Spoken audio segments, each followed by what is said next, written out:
Creating private name servers at 123-reg.co.uk. This demo assumes you have a domain name registered through 123-reg.co.uk and starts from their homepage. Now let's learn how to create our own custom private name servers. Click Control Panel at the top of the page to sign in to your account. Enter your username and password, then click Login.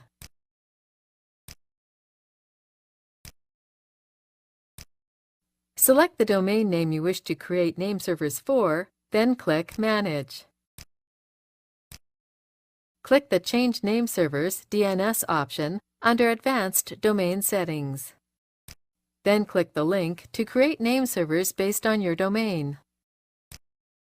Enter the new name servers and their associated IP addresses.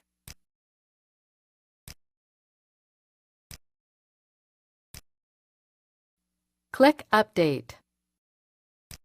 That's it! You've successfully created custom private name servers for your domain name. Please note that it could take up to 24 hours for your new private name servers to propagate and be recognized across the Internet. This is the end of the tutorial. You now know how to create private name servers at 123-reg.co.uk.